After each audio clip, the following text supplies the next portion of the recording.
everybody. So you made it. You made it to the end of the seminars at Tails. Congratulations. Yeah, round of applause. Before we start, I mean, wouldn't it be so fun to take a huge group selfie? I think so. All right, hold on. We're going to turn around and want everyone to put their hands in the air and, like, get really excited. Okay, ready? Hold on. Dad, come here.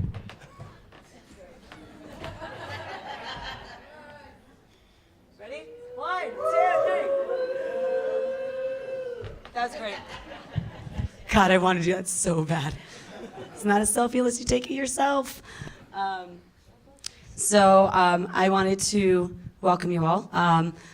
My name's Pamela. This is my father, Max. We'll get into that in just a second. But if you aren't in Brains and Booze, Neurology, and Mixology, then I don't know what you bought a ticket to today. Before we start, I want to say thank you. Oh, goodness. I want to say thank you so much to our sponsor, Bacardi.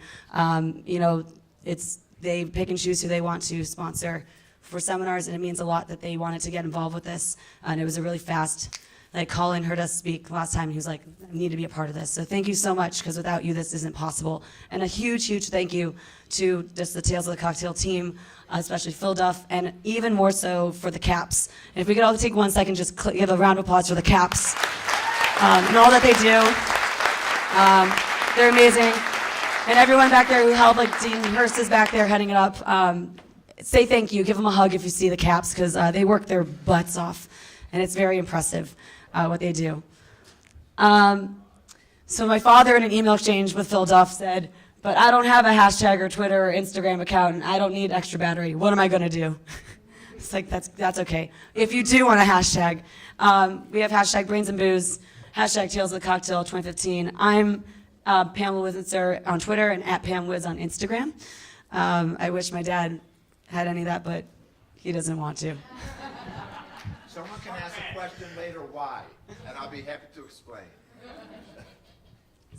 So everyone get cozy and comfy. We're going to have a nice little hour and a half. As well, we are going to have a question section. So please refrain from your questions. Write them down ahead of time. And we will leave about 15 to 20 minutes to really explore some areas of interest that you have. So again, just want to start again. We're at the Brains and Brews, Neurology, and Mixology. I'm Pamela Wiznitzer. I am a bartender in New York City. I am the creative director of a bar called Seamstress on the Upper East Side of New York. Please come visit with a great team and family. No. I'm the president of the Bartender Guild chapter in New York. I just freaking love our industry so much. And I'm a very curious and inquisitive person.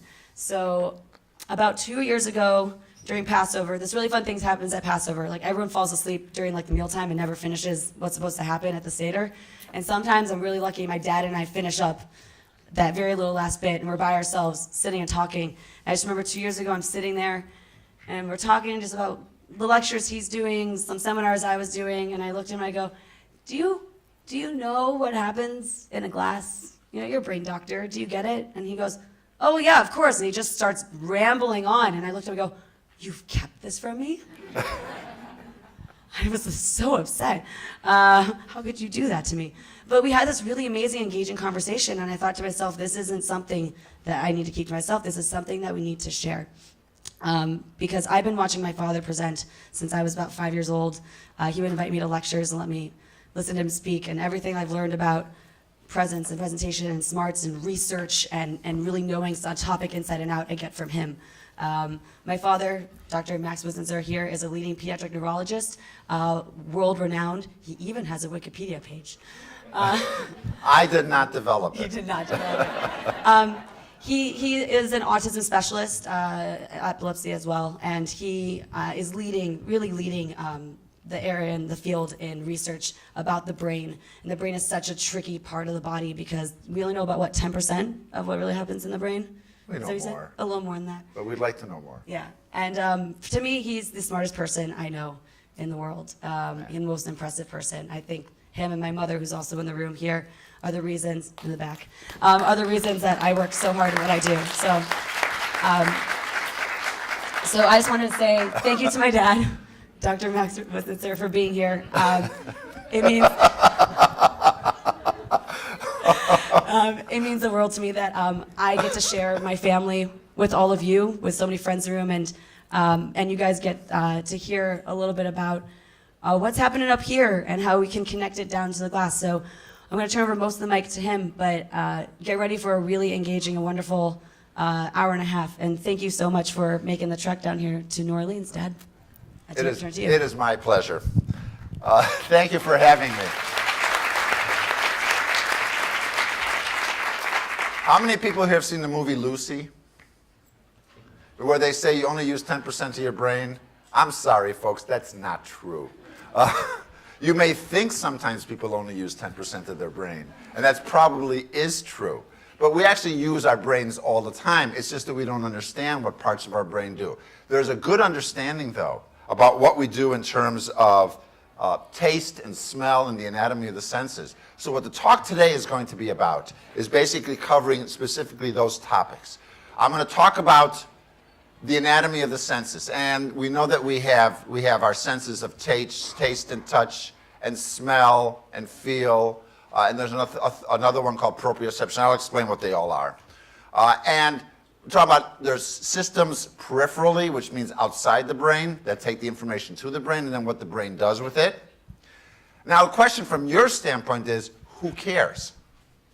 But if you didn't have these senses, you wouldn't have customers. Because otherwise people would just be drinking raw alcohol and that would be it. So there is an appreciation when you make a good drink, or cocktail, is that what I'm supposed to say? Sorry, team. But when there's something with alcohol content to imbibe, how's that? People have to appreciate it. And I'm going to talk about some of the things that can basically make them catastrophes, and other things that make them popular, and also what the impact is dependent on age, because there is a difference with age. It's also going to talk about the development of taste and smell. It's there from the beginning, but it's very interesting how it evolves. Why is it considered to be pleasant? And also how things can affect it over the lifespan, which from your standpoint is a simple point.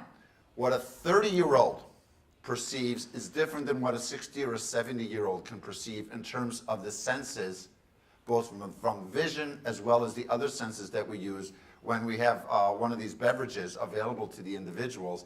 And you have to understand, because otherwise you might take personal offense from a comment that a 70-year-old makes that a 30-year-old would never make.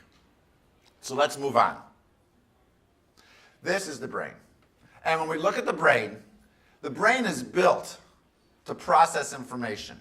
And the way we think of it is there's various types of information processing and levels of information processing present in the brain. Simple things, and this is just an outline of pictures of where things occur. When you're looking at the brain, when you touch something, and by the way, touch is not only when you use your finger and touch something. If I take a drink, put it in my mouth, it's touching my tongue, it's touching the sides of my mouth. When it goes down, it's touching the throat and all the portions of the throat, and basically the system as it goes down into the food pipe. But the food pipe, by the way, does not have as much in terms of touch itself. It has more in terms of distension and pressure. But the thing is, touch is processed in an area called the anterior parietal lobe. At the same time, taste is processed at the very bottom, and you can see in the picture here where it's located. And just to give you folks an outline of where these areas are, because you may have heard some of these words used before. The blue is known as the frontal lobe. And anyone can tell here in this room, what is the biggest lobe in the brain? It's the frontal lobe.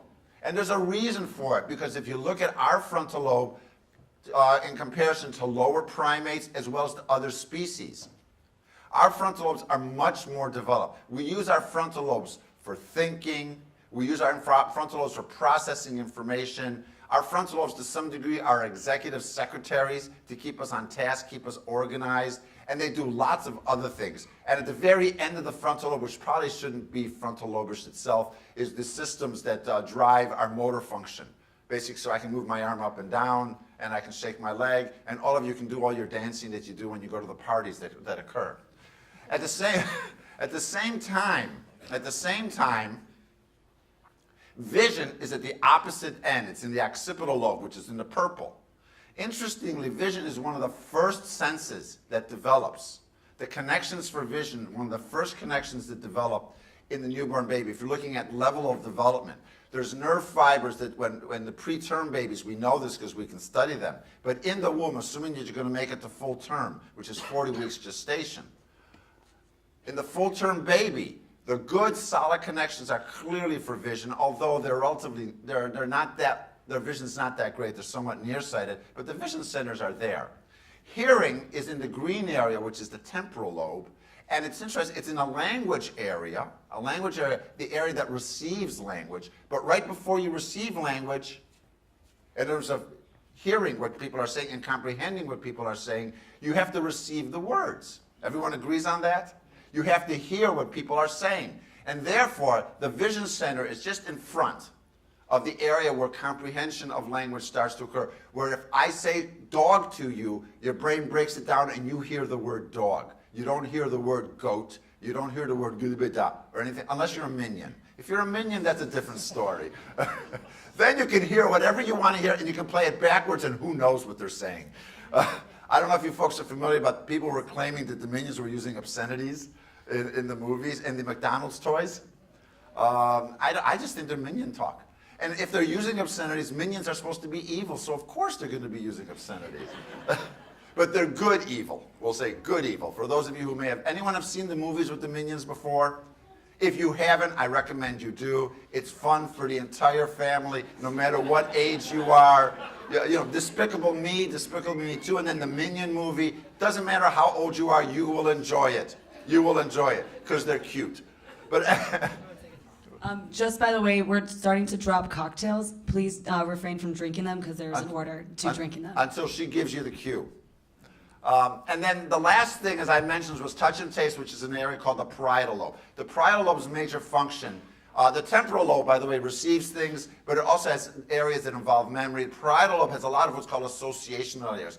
It takes a lot of the information that comes into the body and makes sense of it and process it so that you can do something with it, and then you can get it spit out and use the information. So therefore, we have vision, touch and temperature. Now, just to give you an idea, there's separate nerves that work with vision.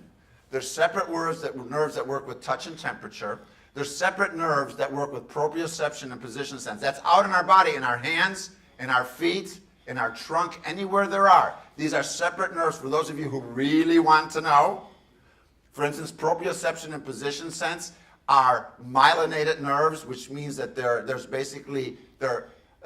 paved. There's a lining around them that makes the signal go faster. Proprioception is tested by doing things like vibratory sensation. Position sense is so in knowing where your finger is in space. If you close your eyes and basically have someone move the finger up or down, you know where it is. Does anyone ever sit around and say, how do I know this? Probably not. You take it all for granted, which is fine. But there's nerves now, touch and temperature are nerves that basically are not paved. So it's a gravel road. The signal goes a little bit more slowly, which is fine and dandy. Because those are to some degree, touch may sometimes give you a negative signal, and temperature may sometimes give you a negative signal. It gives your brain a little bit more time to be able to process the information and to react to it.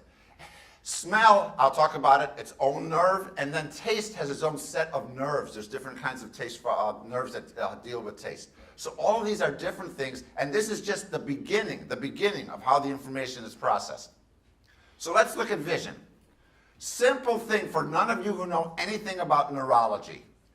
One of the questions some people always ask is, why do you take that little scope with the bright light and blind me every time you examine me? Anyone ever had that happen? Where they look in your eyes? You're looking in the back of the eye. The back of the eye is the only part of the brain that we can see with our naked eyes. The back of the eye actually develops from brain tissue itself. All the other nerves don't develop from brain tissue. They develop from different types of tissues that then connect to the brain. So the back of the eye gives us a picture of what's going on, partially what's going on with the brain. It can give us a picture if there's something wrong with blood vessels. It can give us a picture of what's going on with some of the nerve cells that are in there. It's actually a pretty good look. If there's increased pressure inside the head, you can see the evidence of pressure in the back of the eye, all these other things. The back of the eye has various components to it. The back of the eye is known as the retina, and then there's the nerve.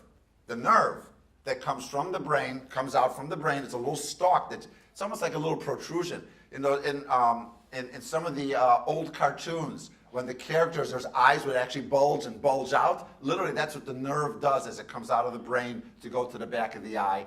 And it basically goes to the back, it goes from the back of the eye, connects into the brain itself, and then sends its signal all the way to the back of the brain. I wonder if I have them. I got to see if I usually carry a whole bunch of things with me. Let's see if I have something. No, I don't. I was going to see if I had a pointing stick, but I don't have that. But anyway, I can show you, but I can show you here.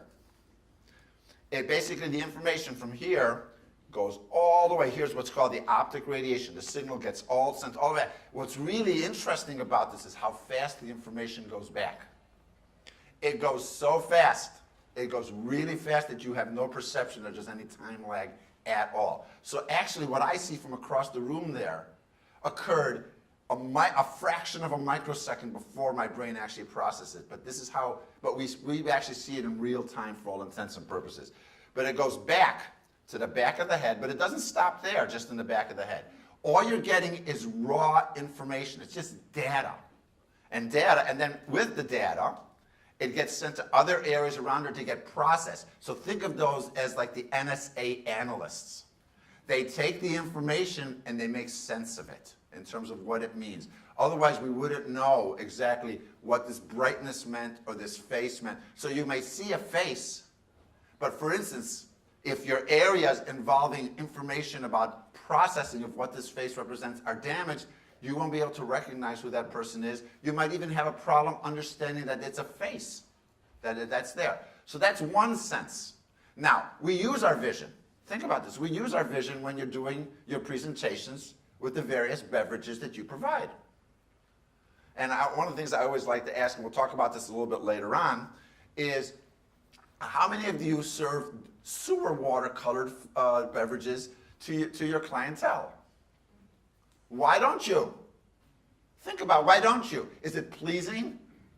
No, it's not pleasing at all. So the brain has centers, we'll talk about that later on, that says not only is the information coming in here, but as I process it, they say thumbs up or thumbs down in terms of what I want to do. Are there a lot of blue drinks? No, blue is not really a popular color unless you're a blueberry. And blueberries are actually not blue, they are purple, correct. Blue is not one of those natural colors. It's a danger color. We'll talk about that later on also. So just to give you the idea about what we have to do in those regards. Now, touch, pain, temperature, and proprioception. All those sensations, position sense with the fingers, also position of where your body is in space and how the signals come in. There are sensory nerves located peripherally. The information comes in, and these nerves are located everywhere in the body. They're located in the tongue, they're located in the mouth, and it's extremely important that you have this in terms of the tongue. Because God forbid you left a razor blade on one of your drinks. We wouldn't want one of your customers to drink it down. Hopefully they would taste it before that they would do something like that. And I know I'm using an extreme example of that, but think about if there was a little shard of glass. Can you feel it in your mouth when it goes in?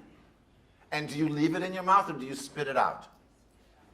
Because there's a danger signal that gets sent out. We'll talk about that later on in that regard. The information then gets sent through deeper areas in terms of the spinal cord, up into the brain, to the primary centers in the brain that receive the sensory information. And then again, because it's meaningless the way it's received, it then gets processed in secondary areas that are associated and in the neighborhood of where it's called the somatosensory cortex is. Somatosensory cortex is the area of the brain, the anterior parietal area of the brain that processes all this sensory information, whether it's pain, temperature, proprioception, or touch. And interestingly, there's actually the outline of a human body that's drawn out in the brain with the feet at the very top, the legs and feet at the very top, and then the body going down, the face here, and the tongue in this area over there. It's basically the sensory representation of the brain. And as you folks can well expect, the face and the tongue have a much larger sensory representation in proportion to their sizes on our bodies than do other portions of the body. The hands and the feet also have much more than, for instance, your forearms or your arms in that regard. And that's because we need that kind of information. But it's important to know this, because if someone has a sensory problem, they're not going to be able to process the information of whatever drink that you provide them. It may not be processed correctly, and you may get some negative feedback about things that you shouldn't be getting negative feedback about. Smell is another sensation, and we all know about smell. Now, interestingly, smell occurs in the nasal cavity. And the nasal cavity is built in a very easy way, a very simple way. When you basically breathe in, does it look like it's a regular corridor, a nice smooth pathway, or does it look like there's a lot of bumps and valleys with bumps inside it? What do you think? How many people say it's a smooth path by looking at the picture? How many say there's a lot of bumps? Now there's a lot. Now these are basically like the hazard bumps you have in the roads, but there's a purpose to them. By the bump, when you breathe in, if there's bumps and areas that basically block the flow and you've got to go around it, it causes turbulence. And you want turbulence because the nose itself doesn't only serve the sense of smell, it's also a protective barrier for bad things getting into your body, such as germs, viruses, and external substances, pollen, bad things in the air, things of this nature. Turbulence causes all these substances to get thrown towards the walls of the nasal cavity, and guess what's on the walls? Your favorite stuff when you blow your nose. Mucus, or nasal snot, or whatever term you wish to use. But the thing is, it has a purpose. It captures it and doesn't let it go any further than it's supposed to. But interestingly, and that's why I said it gets absorbed into the nasal cavity, as you can see. But interestingly, we also have areas for smell, which I'll talk about in a smidge, that can process some of the smells. And we know smell is extremely, extremely important in terms of what we normally do with anything we eat or drink. If your sense of smell is shot, you're not really going to appreciate the taste. You're not going to appreciate much of what's being served to you. Those of you who've had colds where your smell is very clogged up, doesn't food taste different? It's the same way that these things happen. So you've got to have the smell. Now, what happens with smell? Information comes in to smell receptors, known as the olfactory receptors, that are located in the bone at the top of the nasal cavity. Just to show you again, the bone at the top of the nasal cavity. And this information gets processed, it penetrates through, it goes to various areas, including what's called the glomerular, but basically there's something called the olfactory bulb, and then we get to a nucleus, which is basically a group of cells that processes that information, and then these group of cells sends this information off to areas of the brain to say, what does this smell mean? Now, for your information, there are individuals out there who don't have a good sense of smell. You can lose your sense of smell. The most common two reasons for losing your sense of smell is either trauma, basically a head injury, and what happens is the head injury actually cuts those nerves over here. They get cut so that the signal no longer gets sent the way it's supposed to be. Or infection. Infection damages them. Usually it's a viral infection that can damage them. There are also disorders in the older population. Alzheimer's disease is a good one, in which sense of smell tends to fade away, not from this region, but from more higher areas where it gets processed. And we can actually test for people who might be at risk for developing Alzheimer's by seeing do they have an intact sense of smell or not. From your standpoint, which means if you have a person with some mild dementia, they may say this smells terrible or this tastes terrible. You've done nothing wrong. Their processing of the information is different. We see it in certain Parkinson's diseases. We see it in certain other degenerative disorders in the older population. When we're talking about some of this information that goes along in terms of smell, we also know, I mentioned it serves an anti-infection purpose in terms of catching bacteria and viruses before they cause troubles. There's actually an entire immune system that's working inside the nose that deals with mucosal immunity. If anyone wants to really know about that later on, I'm happy to discuss that. But there's areas up there, it's not only smell, the fifth cranial nerve, which is known as the trigeminal nerve because it has 3 branches, also has some chemical sensation. So it's a very noxious chemical in the environment. It bothers your nose in that regard, and it's processed through there. These nerves that go through the bone, as you get older, there are less of them. Remember I told you before the 30-year-old and the 60-year-old? The 60-year-old has less. The numbers are smaller. The size of the nerves is smaller. That means if you give them something to drink, something to eat, and if they smell it, they may not be able to get the full essence.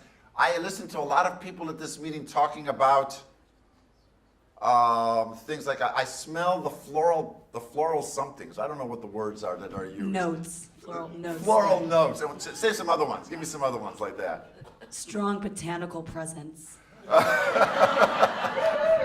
I have no clue. I don't smell anything like that. But the idea being, you wouldn't expect it from someone my age to be able to pick up that kind of information as well as you can pick it up from your age. So you can say it to one of your customers and they're going to look at you like, huh? It's, again, you've done nothing wrong. It's that the system is not as good when it's older as when it's younger. In the same way I showed you the glomeruli, which are over here, these go down in number and they're needed for processing some of the sensory information as it comes through. But if you look at this, there are 350 receptor proteins. That means 350 different types of proteins just to process the smell. That's a lot. That's a lot. Each one of them, each one of those proteins has its own little receptor. So in the nose, there's thousands upon thousands upon thousands, but you've got different mixes that can pick up 350 different essences that are there. Each odor, now think about this. Does an odor stick? Does an odor stick for 2 years? That would be terrible. It's for a millisecond. For those of you who don't know what a millisecond is, it's 1,000th of a second. Boom, quick on, quick off. Because then we get the next smell coming in, and the next smell coming in, and the next smell coming in that regard. That's why if you leave the bathroom and there's not the best essence or odor in the bathroom, it quickly fades from your nose as soon as you're out of the bathroom. But look at that. Over 500,000 odorants can be detected by these 350 receptor proteins and combinations of them. So there are some people who truly have the good noses that can do these kind of drinks. Actual smell. Now, once the information for smell comes in, it doesn't stop just there as it's coming in through the nerve. It basically comes into the brain. It goes down what's called the olfactory, it comes into the olfactory bulb and goes into the part of the brain called the cortex. Cortex is basically the gray matter of brain. There's a specific gray matter area that's devoted to smell. It is the only sensory information that comes in that actually doesn't go through a processing center. Vision goes through geniculate nuclei, in case you folks want to know. Pain and temperature and its other buddies go through the thalami, which are central processing areas. This basically goes from the nose directly to where you want to be. It's that important in order to process the information. And from there, from this olfactory nucleus, information gets sent to higher processing centers on both sides of the brain. And look at, then you get to one of the areas called the Piriform Cortex. Where it's located is not that important. But what it does is it pulls information out for you on smell. It pulls out information about, do I know this smell? Have I come across it before? Do I have a memory of this smell? Now think about, the memory is not only do I know it, but what experiences have I had with that smell in the past? If it's been a good experience, you may say, yes, I like this smell. If it's been bad experiences, you say, ugh. Now, another example I can give you, which because it's part of the later talk, is pizza. Who here likes pizza? Who here, when you were very little, might have burnt yourself as you were eating pizza, built your tongue? After, did you eat pizza? Why is it when you're little? But the reason I'm little, because adults have higher order cortical functions, higher order brain functions that get beyond the burn. If you're dealing with a little kid and a little kid gets a little quick burn from pizza, is that kid going to eat the pizza the next time? No, they really won't. Not the next time. They're going to look at it and they're going to have a little bit of a hesitation. They're going to check it out and everything. If it's really a bad also it has to do with your temperament, by the way. There are certain kids whose temperaments say, if I have a bad experience, it's not going to happen again. So it's not only, and pizza has a great taste. It's wonderful. But the idea being that it's not only the taste, but it's also the memories attached to it. And also you coordinate the smell with what you see and basically what you taste. So all that information comes together into one little piece in that regard. Then, as it comes to all the sensory things, information goes to the amygdala. The amygdala is an emotion center, an emotion center in the brain. The amygdala gives you information. If you've had a bad experience in the past, it's going to send out a danger signal. It's almost like it's part of the fear responses that can occur, and sometimes the emotion can overwhelm the rational in that regard. So the amygdala will tell you, is this a pleasant sensation or not a pleasant sensation? So it's not only the primary sensory information, but it's also how it's processed, how all the other information comes together to do this. That means if you've got a customer around, you got to make the experience good the first time. But, both smell and taste, as we say with little children, I always tell parents, give them 10 times to sample it before they say thumbs up or thumbs down. I don't know if you ever have a chance to do that with drinks 10 times, but at least it's in that regard. So, as I mentioned, olfactory cortex, information goes along. The entorhinal cortex gets information from the hippocampus, which has to do with past memories that are there. There's learning and memory. The orbital frontal cortex, and I'm going to tell you a second about the orbital frontal cortex, does higher order functioning. And these are the things I mentioned before that it does. Odor detect, and there's little areas. It's like an office setting. In an office setting, what you've got in an office setting is a worker over here, a worker over here. Each one has a designated duty or a job to perform. And in the caudal, which is basically which is the top part of this part of the brain, it processes what the odor means. In the bottom part of the brain, it does with the memory of this odor in the past. The middle part of that part of the brain deals with pleasant odors. The outside or lateral part deals with unpleasant odors. And there's also a split for the other senses. No, it doesn't matter whether it's taste, smell, vision. It gets split in that regard, and you can see that as part of the pleasure processing. Do we like it? Do we not like it? Do we want it or not want it? But it's also affected by what our expectations are. So one of the key things here is you have to prime the brain for taking the information the way it should be.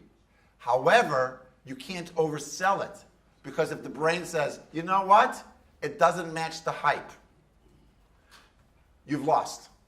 So you present a realistic thing, and if you undersell it, the brain will go, that's okay. It's better than I thought it was going to be. So it's not just what does it taste like, what does it smell like, what does it look like, but also what the expectations are. And I know all good bartenders can prime these expectations in the appropriate way. There are centers in the brain that basically will provide that feedback that almost can overrule other areas that say, maybe yes, maybe no. No, if the expectation is there, they will do it. Otherwise, would anyone ever do bitters? They're bitter. We'll talk about bitter, and you'll understand why I said that. Now, in the mouth, we've got taste. The mouth, from your standpoint, deals with taste.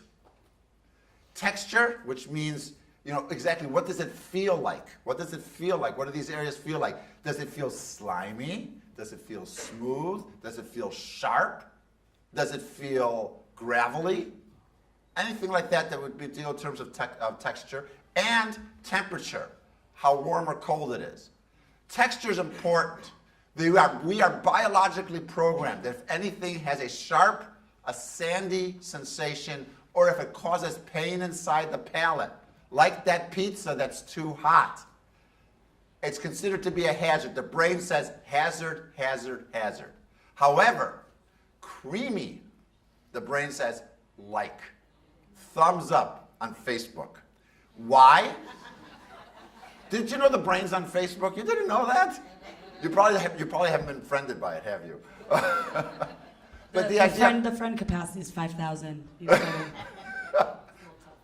But anyway, why creamy? Why does the brain like creamy? Because it contains, creamy basically says to the brain, fats. Fats are nutrition. And if you're Ugg the caveman, What do you want to do? You want to survive. So are you going to survive on a piece of lettuce, which has no calories at all?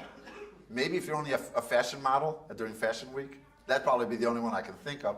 Or are you going to want something that has a high caloric content and will give you that energy boost when you've got to run from that saber-toothed tiger? Think about it. So we want things that have a fatty. So number one, our brains like fat. Our brains like fat. Who here likes potato chips? I didn't say who wants to eat potato chips. I said who likes potato chips. I like them. I don't eat them. But one of the reasons we like them is because of their fat content. And if you think about the foods that have no fat in them at all, they don't sell as well, do they? In that regard. So those are the things you have to watch. And then there's the temperature.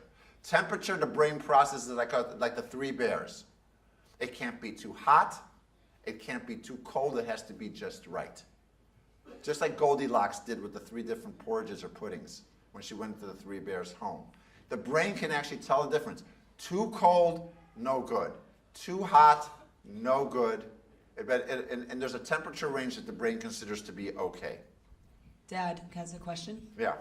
If a drink is too cold, can the brain even pick up the flavors and even detect No, it? if the brain is too cold, if the drink is too cold, it actually numbs the mouth up, and you can't even appreciate the flavors whatsoever. It basically has a quick numbing sensation.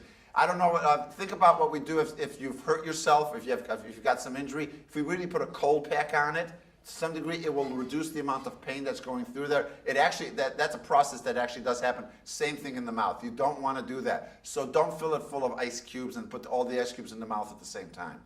Only little kids are allowed to do that because little kids do lots of fun things. Now, when we look at taste, there's basically 5 kinds of taste that the brain appreciates. There's sweet, there's salty, there's umami, which is basically a brothy type taste. There's sour, and there's bitter. Is this about to stop? We're getting close. Now, I asked Pamela if she was going to offer any umami drinks. She said all of you know all about umami drinks. I never knew umami drinks existed until I read an article in our newspaper earlier this year. That's because you can ask Pamela later on how much I go out to drink. But anyway, There was lots of beer in the fridge when I was in high school because it was never touched by my parents. And our liquor cabinet has dust all over it.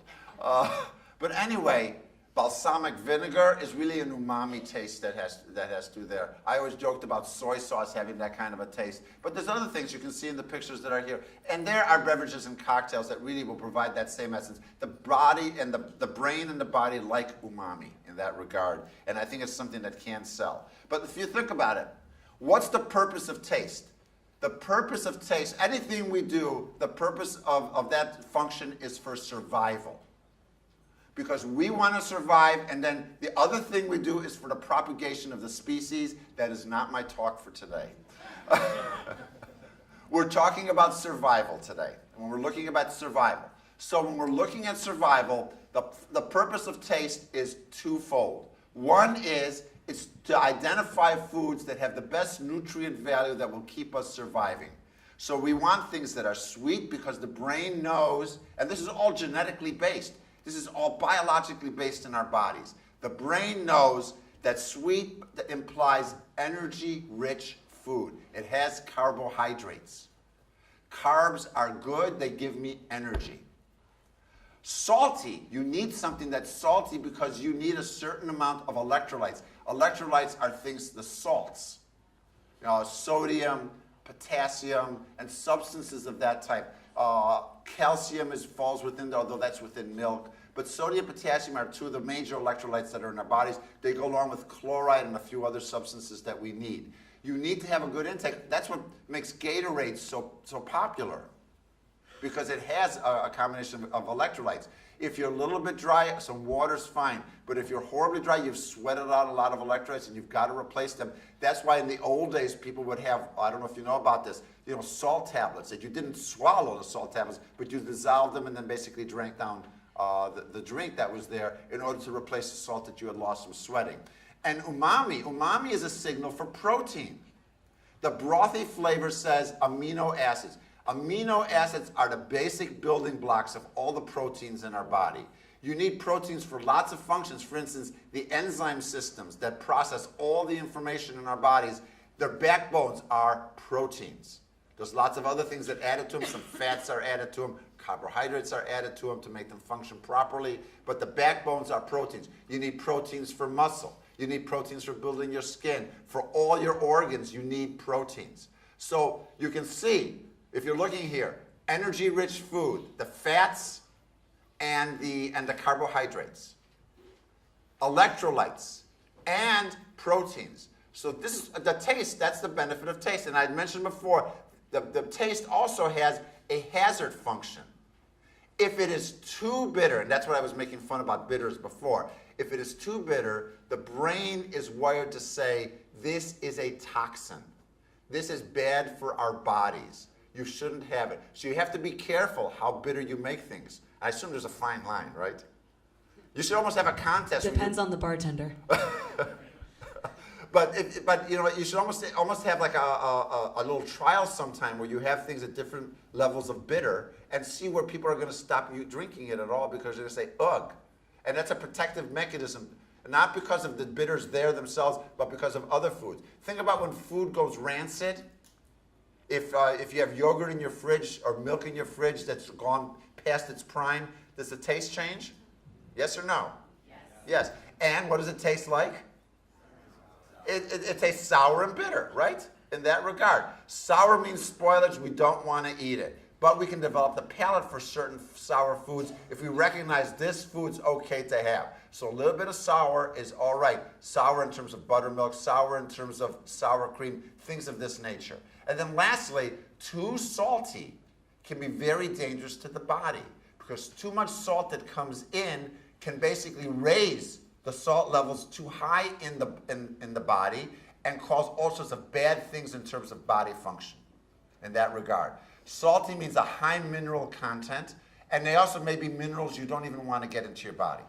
So we've got a lot of protective systems, positive and minus. Almost there? And it's up to you. Want me to finish up about the taste? Okay.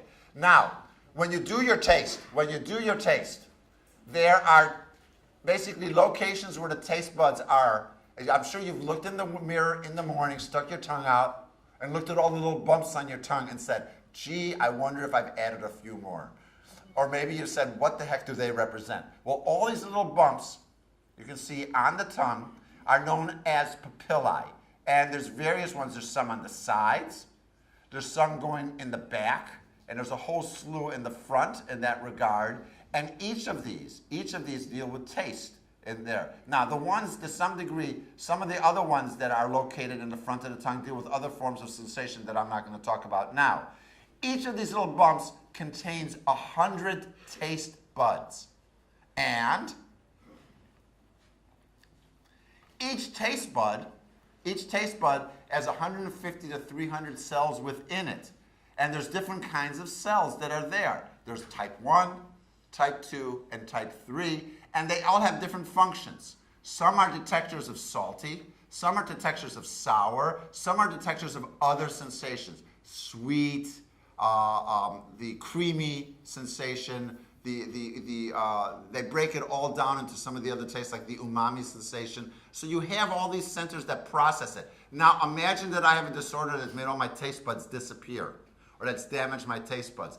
You're not going to be able to appreciate what food tastes like. We see this in our patients who've undergone chemotherapy where you've had damage to the cells that deal with taste and smell, and they basically say food has no good taste, and that's one of the reasons why they may lose weight. Besides the fact they may have no appetite, but also the food doesn't taste right. So these centers are very important for their function. And each of these receptors has mechanisms. These are hardwired. I just gave you a list of some of the genes. There are genes in our body. Our body makes genes that are plugged into these taste buds that basically deal with sweet, the umami taste, the bitter taste, the sour taste, and the salty taste. Each of these things are hardwired. Now, I take care of a lot of children with autism. and the parents come to me and said, I have a child who's a carb craver. All he wants to eat is carbs. So I'm going to take a poll of the audience. Ready? You have a choice in front of you. Nothing has calories in it anymore. We've taken all the calories out, but the taste has not changed. The sensation has not changed. You can have a piece of broccoli, or you can have your favorite donut or chip or piece of cake or cookie. How many would go for the carb? How many would go for the broccoli? How many couldn't care come less? on.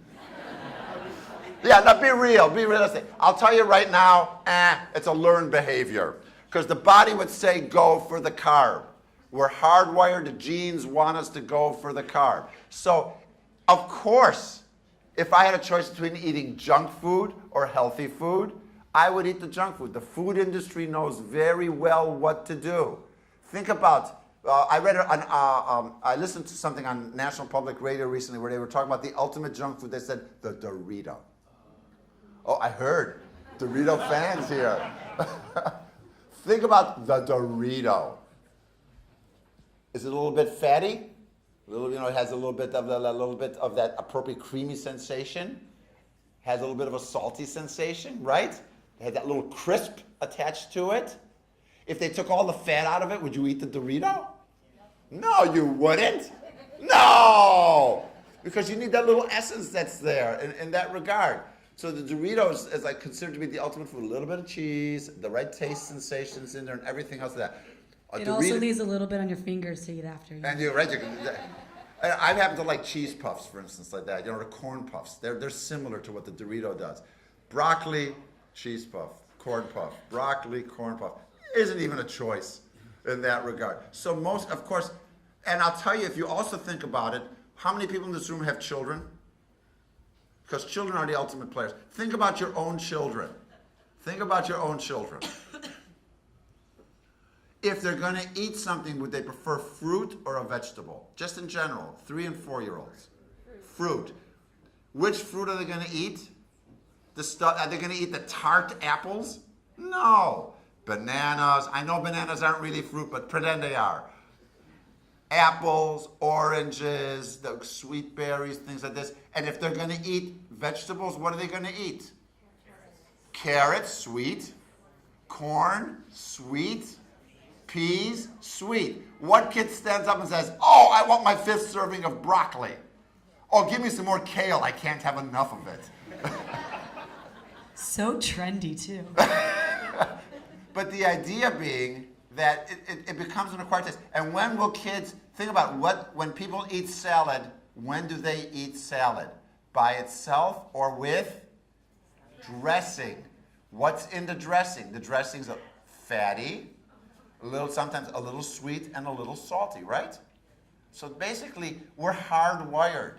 But you've got to understand that when you're serving people to make sure that you take advantage of this hardwiredness for any beverages that basically they're going to be consuming. This is just some of the more information that from taste, it goes up to the brain, and there's certain areas that are associated with it. Interesting, the primary taste cortex, the area of the brain where taste first comes in, has nothing to do with appetite, has nothing to do with satiation. All it has to do with is taste, nothing more than that. And then from there, it goes to the same centers I told you about before. It goes to the orbital frontal cortex. Remember when I was telling you about smell? What does the orbital frontal cortex do? It sorts it out into pleasant, not pleasant, like, not like type of an idea. It goes process, and then it gets mixed with the smell information that's there. And if your appetite in that area, in the orbital frontal cortex, in the front of the brain right here, in those areas, is where you can basically say, yes, I've had enough. It can help with satiation and saying, I've eaten. It's the source of where flavors are located. Not taste, but flavors, because flavors are much more complex than what just taste is. Flavors is a combination of tastes that are out there. It's a conglomerate of all that information. You're not going to get that in the primary cortex that's present. And then there's receptors, believe it or not. There are actually taste receptors located in other areas. The airway, the gut, the bladder, the brain, and sperm. Do not ask. But I'm happy to answer later on. And and this is just a sketch of the wiring that's present in that regard in terms of how all the information comes together. Let me see if I get my little arrow. Is my arrow moving? There we are. Where we have the information from vision, we have the information from taste, from smell, and from touch in the brain. It all comes together in centers in the brain. All comes together basically to give you the information at the very end, like or not like. You want to stop there? Yeah. Okay, go ahead. So what we have in front of you right now is we've just talked about taste, right? So we want to sort of give you guys an understanding of what we're talking about and compare and contrast some drinks and really for a second dissect what we just spoke about and taste on the palate. So we sort of want to drink all together. We don't get to do that at these seminars, do we? Right? No. So first thing, we have 2 daiquiris in front of you. Starting with the one that's on the left, take a sip of that, then take a sip on the right, and then we'll take a fast poll. Okay? Yeah, number 1 and then number 2. It's so hard to drink daiquiris on a Saturday. So hard. They're different. They're different. Like that.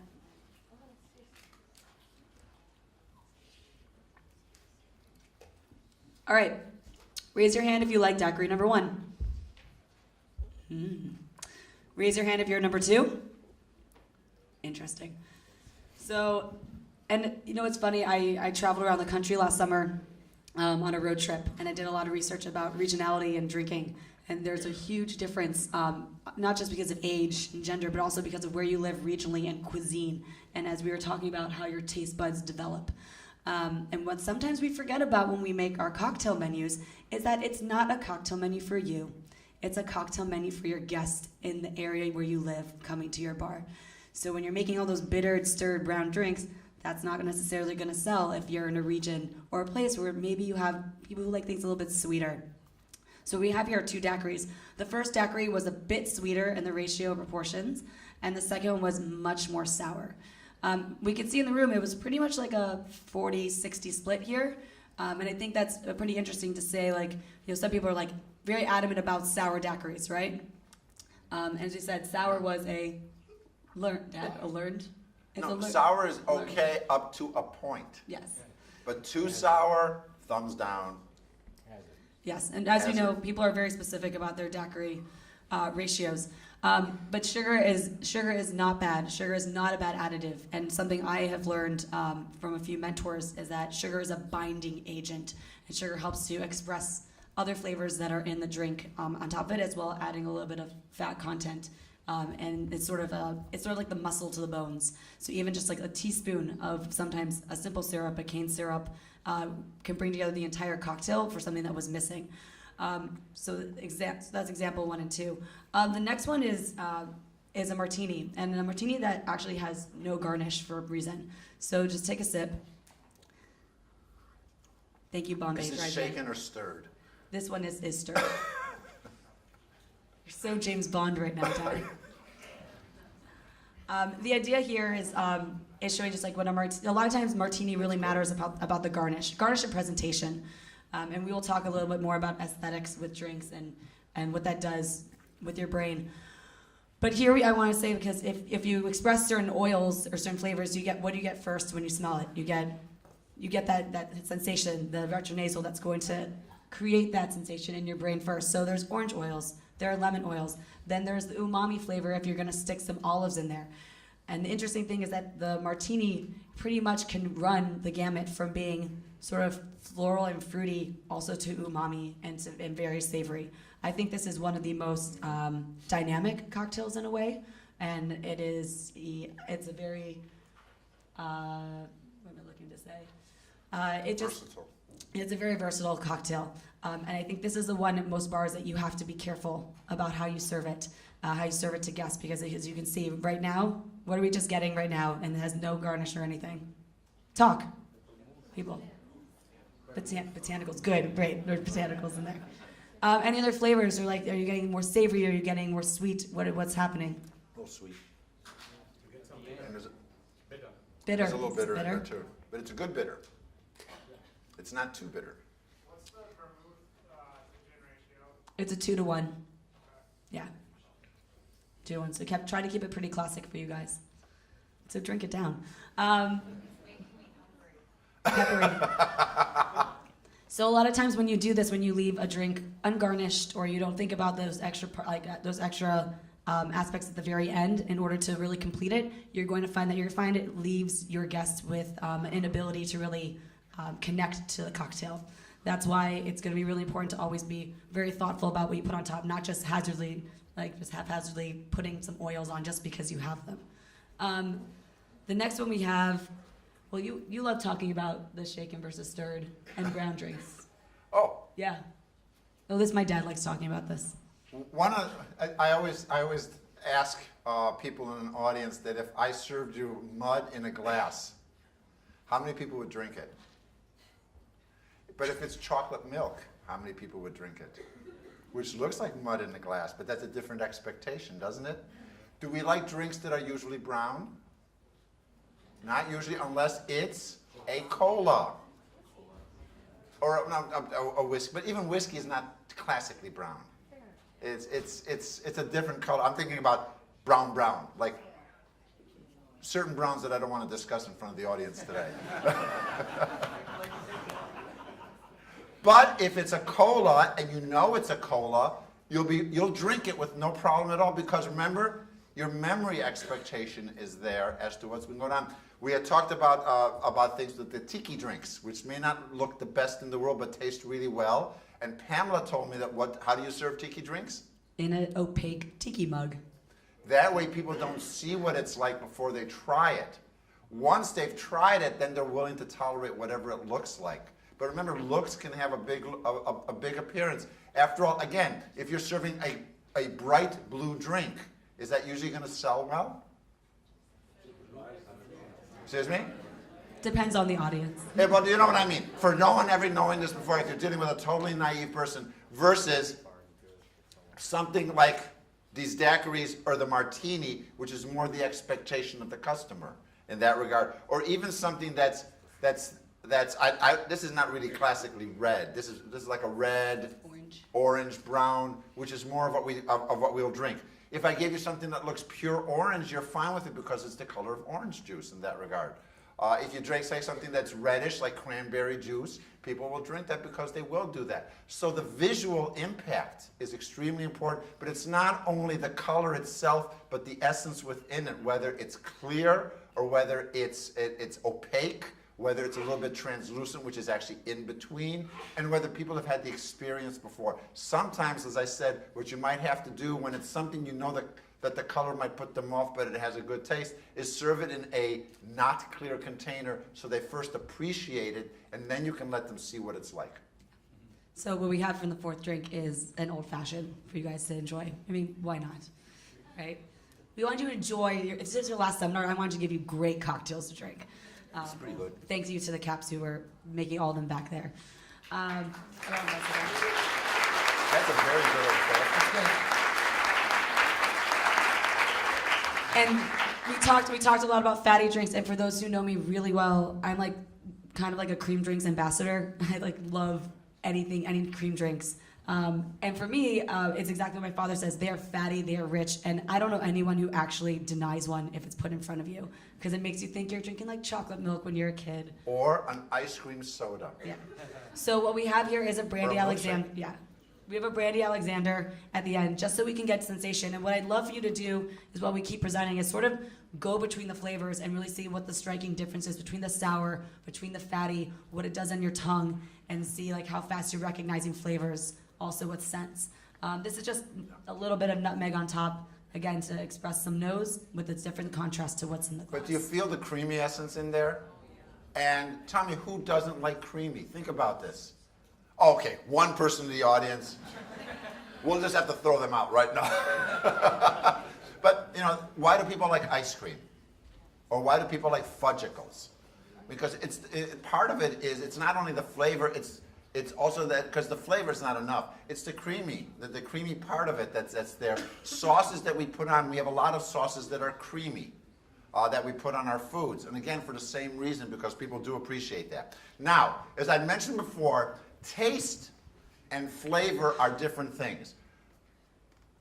The primary processing centers, the primary taste center and olfactory and smell center in the brain, is just basically to identify what is it that I'm smelling, what is it that I'm tasting, and how much is there. It quantifies it. Because if it's too much, it's then going to send off the danger signal later on. So it has to be just in the range where it's supposed to be right. And these drinks all have it in that regard, depending on the region we're in to some degree, as you talked about the daiquiris. Which the first one was the sweet one, the second one was the sour, which had a little bit of bitter in it too, right? Sour. Yeah, but sour, but in that regard. But it's the primary taste centers, the primary sensory centers just tell you what's coming. It's when it's processed later on, the higher order processing that says, do I like it, do I not like it? Which really means the reward value. Is it something important to me or something not important to me? So in that situation, what you have is information coming in that's not only from taste, not only from smell, not only from vision, but also from our emotion areas. I have mentioned before, from memory areas, what our past experiences have been with this, from the emotion areas, when we had these past experiences, were they pleasant, were they not pleasant, which really again gets down to the bottom line. If you're serving a drink, can I use the word drink, is that okay? To a client, you use the word? I say guest. A guest. To a guest, I get confused. I call them patients.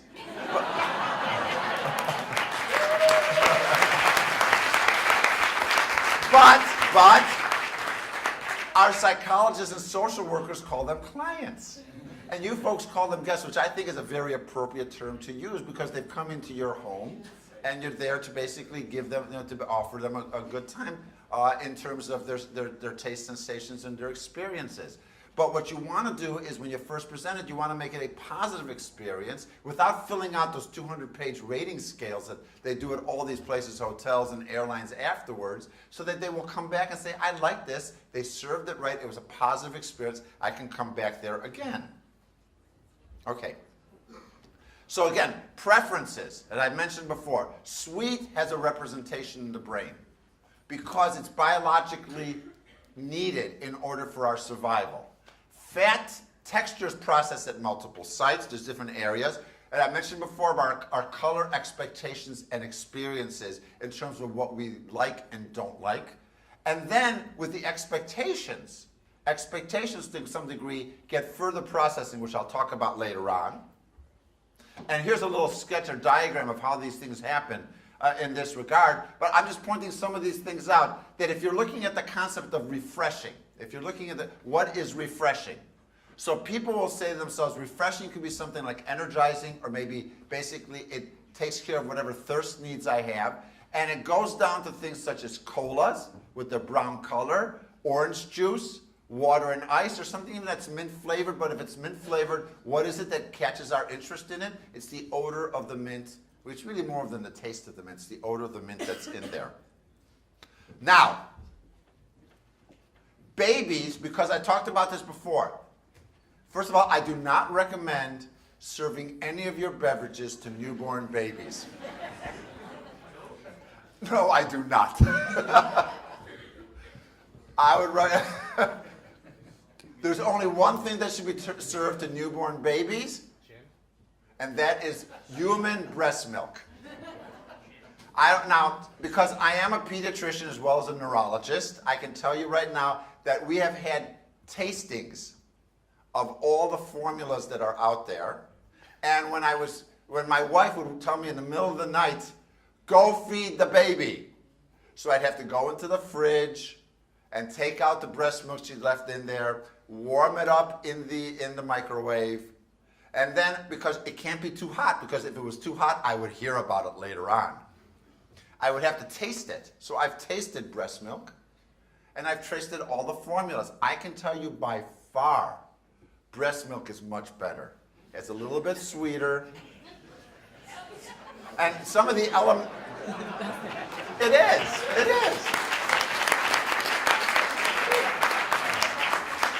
there's what we call elemental formulas, where they get broken down into amino acids. Where there's babies who cannot. We're cocktail trending for 2016 right now. You never know. Breast milk bourbon punch.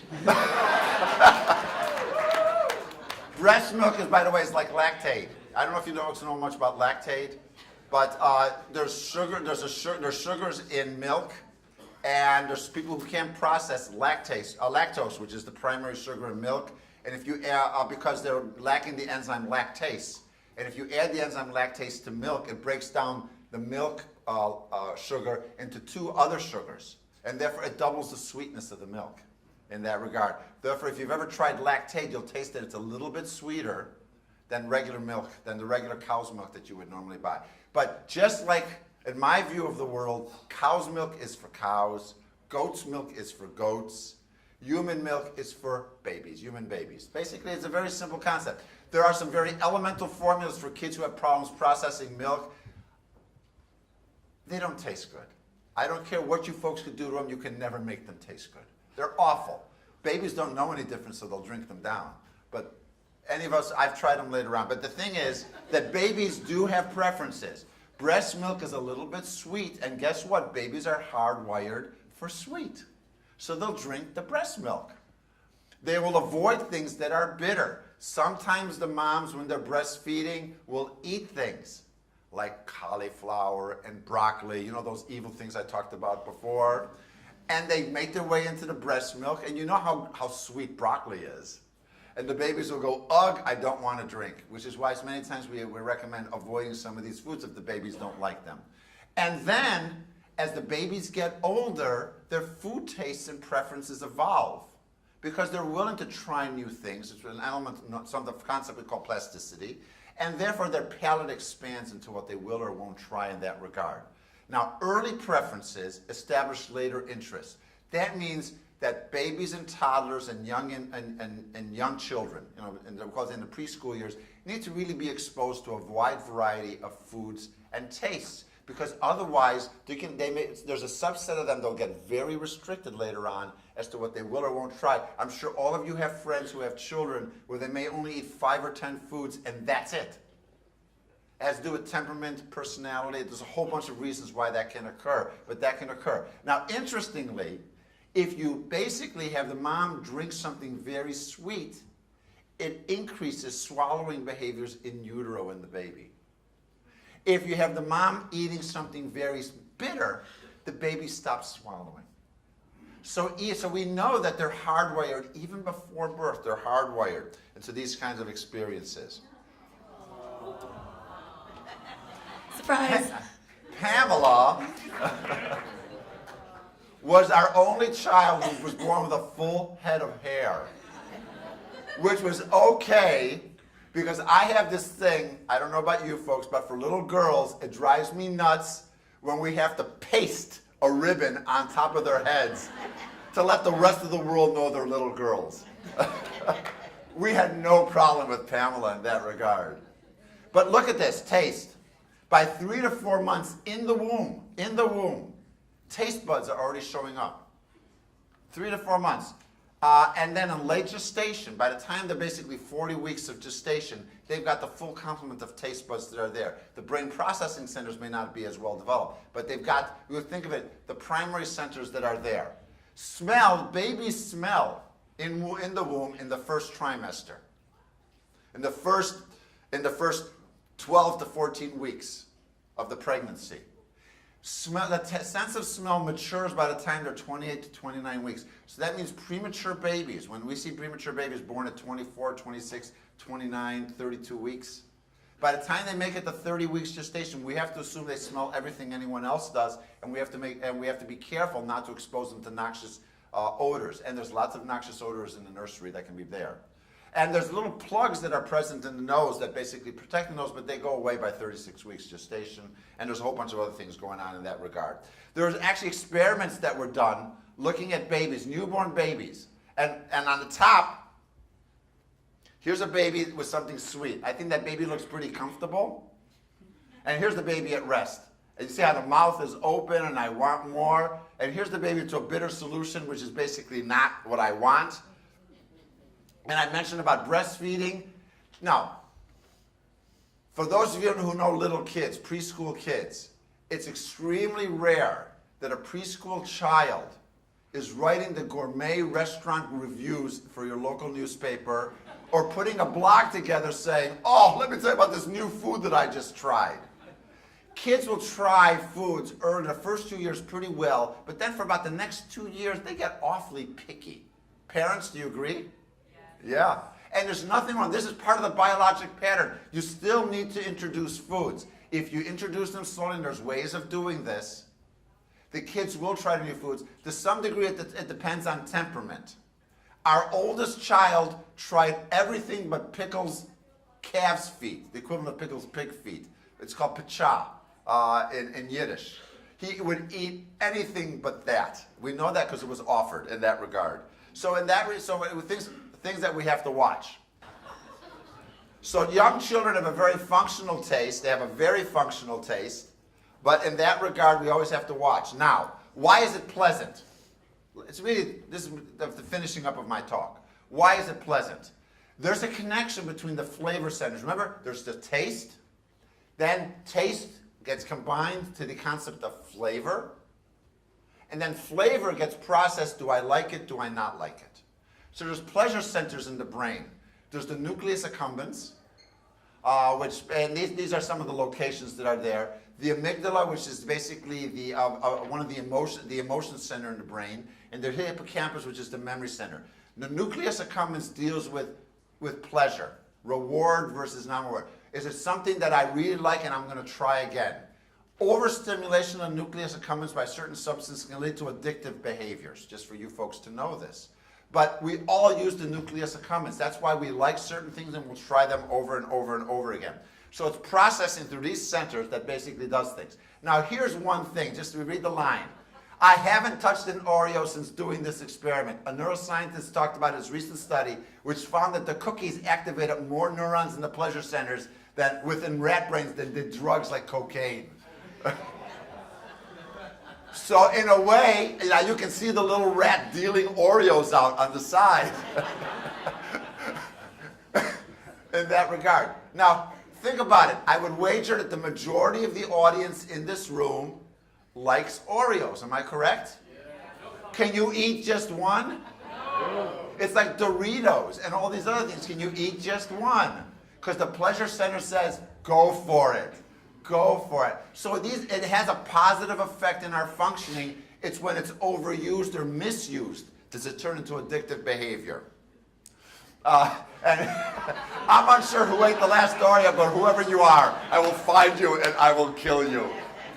Don't serve Liam Nielsen any Oreos at all.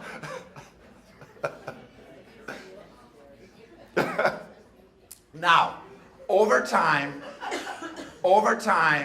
smell and taste can be affected by age. I said they drop. They can be affected by infection. Exposure to heavy metal toxins can affect smell and taste in a negative sort of way. I mentioned chemotherapy.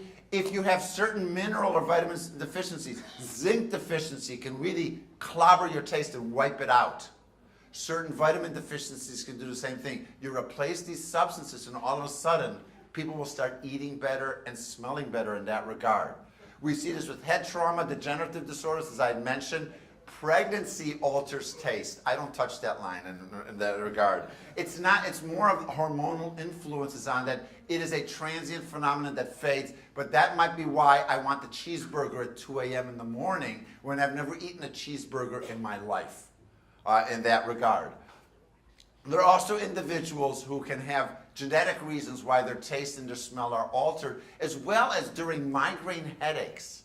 There can be alterations in taste and smell that then basically improve after the migraines fade.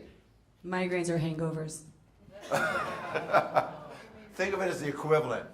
Now, the management of this is basically if you're dealing with the older individuals or individuals who had this, they need to understand what's happened to them.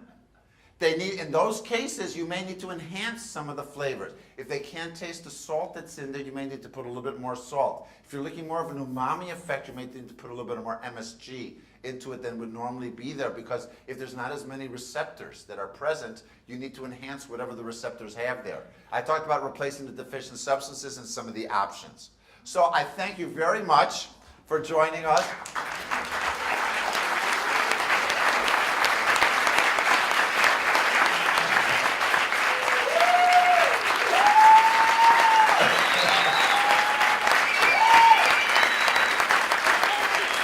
I want to let you know that this was Pamela at her non-swim lesson, because she didn't care. She would just jump in, and who cares if there's water or not water? And we're happy to answer questions. If you have a question, we have a microphone that's going to be coming around the room. So we're taking questions. Got one in the front right here. So, doctor, thank you. I have a quick question of the memory that we have, the memory of taste versus the memory of smell. What do you think is the strongest one that we can recall, let's say, over 10 years? The question is which memory is stronger, taste or smell? I'll tell you right now, taste is the stronger one. If your taste buds are shot, you don't. If your smell is shot, you don't taste well, no matter what. Even if your taste buds are intact, smell is the most powerful tool that's there. So that if you think about it,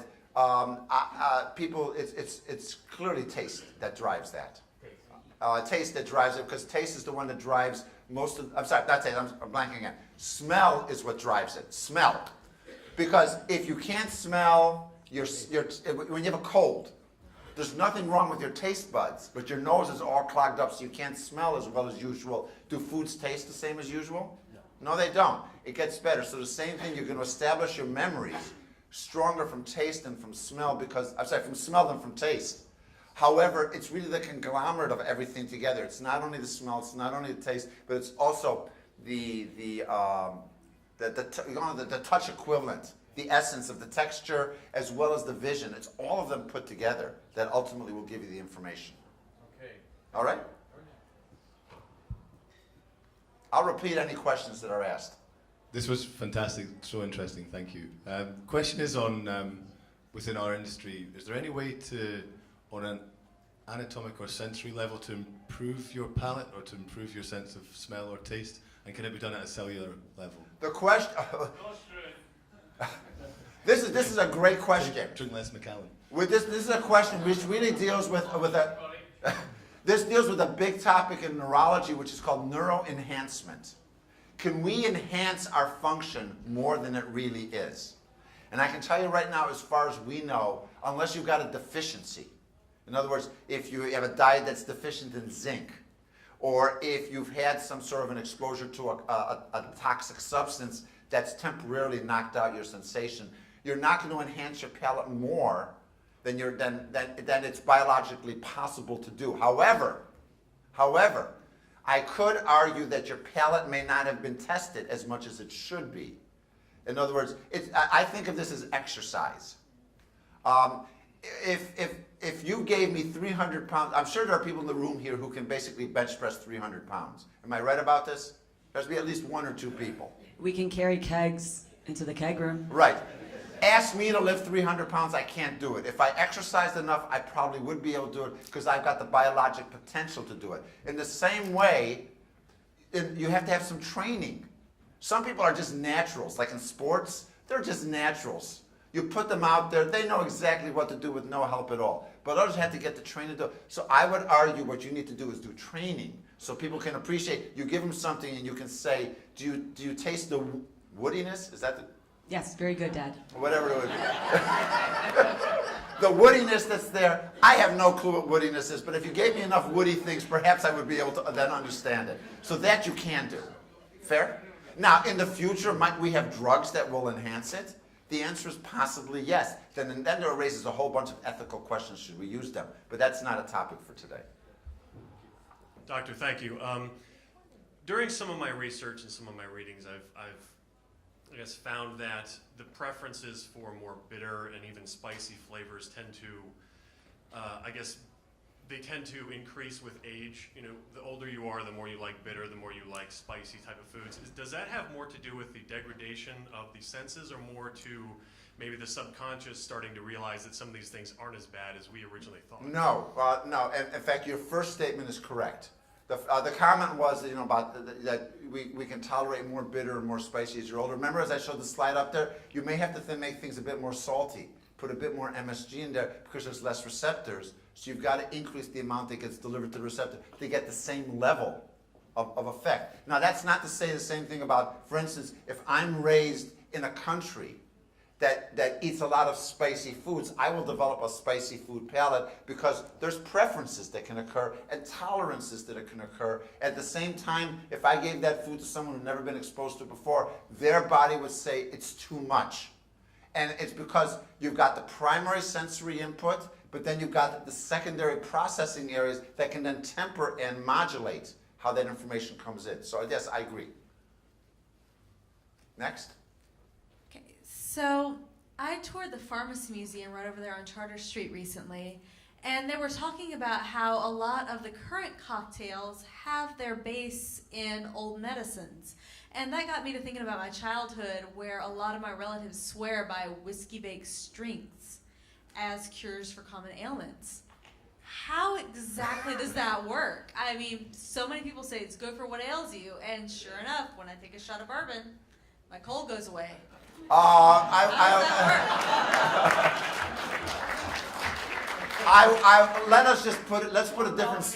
Let's put a different spin on this concept of you drink a shot of bourbon and the cold goes away. Colds have a certain life that they spend in us. It's how our brain reacts to the cold and how we tolerate it. So you may have someone with the sniffles who says, it ain't gonna bother me at all. There's another person with the sniffles who goes, I'm in bed for 2 weeks. I would say when you take your shot of whiskey or bourbon, your mind then says, it's okay, I don't care. In that regard. You know, it's a more of a, think of it as a numbing sensation. Okay. But from a biologic standpoint, I don't know of any biology where it enhances the repair process in the body. I'm sorry. Grandma was wrong. No, Grandma's right. You should have it, but that way you don't remember you were sick.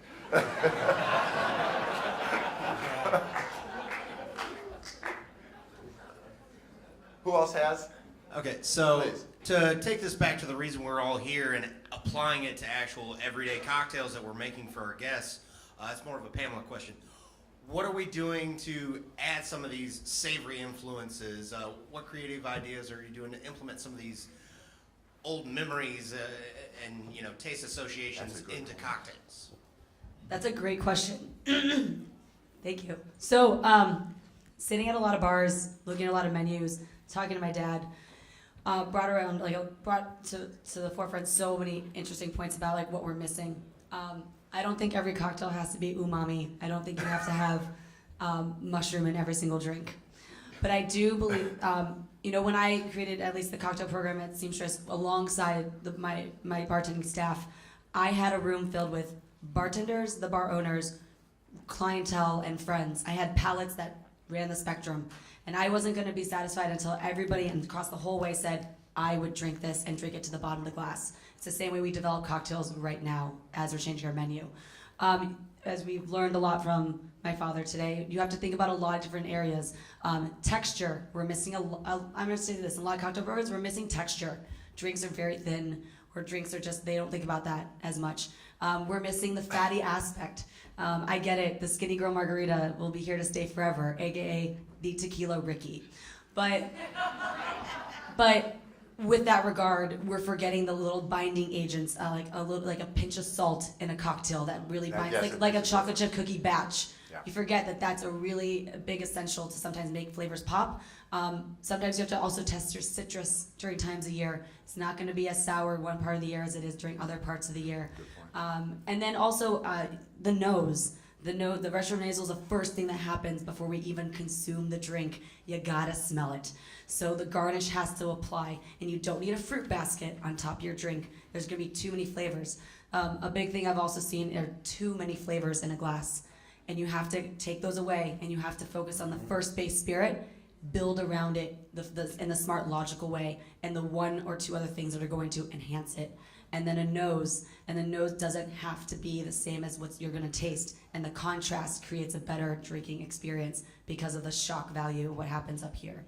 So I know that's a lot of different areas, but when we make drinks, I think a lot of times we forget sometimes about those crucial areas that really, and this is something I learned working at Dead Rabbit, something I worked learning at other bars with Dusan Zarek, that you have to focus on that first and make sure it's not just a cocktail for you, but it's a cocktail for everybody else. That's really going to be an amazing experience in a glass. I would also tell you, don't turn the Dorito into a cocktail. Unless it's crushed up in a Bloody Mary.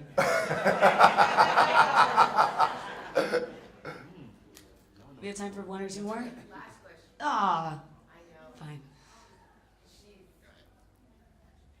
You mentioned that during a migraine or, say, hangover, your sense of taste or smell can be altered. You don't taste things the same way that you would otherwise. What's actually happening there? The migraines can affect function in any part of the brain. And what it does is so what it deals with is the brain processing of the information. How many people here have migraines?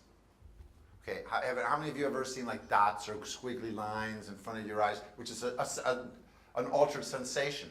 Have you also ever had, anyone ever here have any migraines where your vision gets distorted, where your hearing gets distorted, things of this nature? So it's the same idea, it's a distortion of the sensory input, the normal sensory input that's coming in.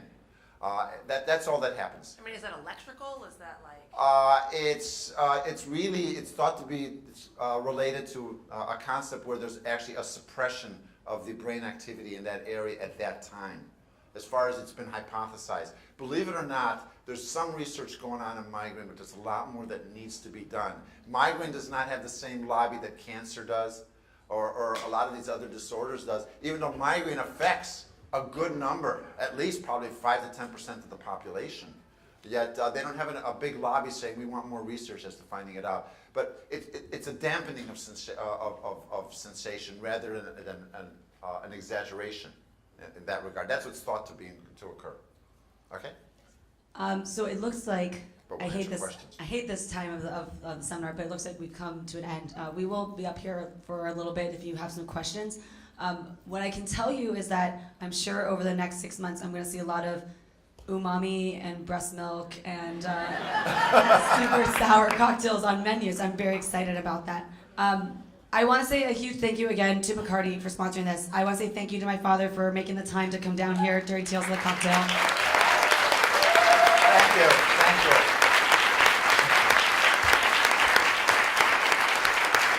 And thank you all for being here. I hope you have a wonderful rest of your tales.